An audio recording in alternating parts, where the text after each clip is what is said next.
ales pe canalul Ana Pantilescu și acum 4 ore s-a minute. Am făcut o să placă doar din 3 ingrediente.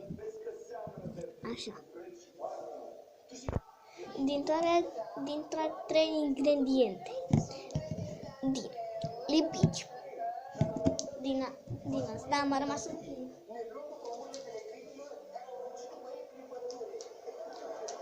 din lipicea de acesta și glicerină pădaxată și clei, răbiruțe. Și nu uitați să o urmăriți pe Oana, sora mea, care e acolo, stă pe TikTok și pe Instagram și se numește pe Instagram Oana Izabela, care pe mine mă cheamă Izabela 52, Oana Izabela 52 și pe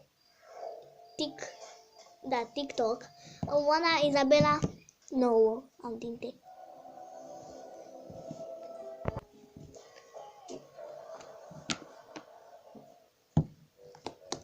Da. Este foarte fluffy.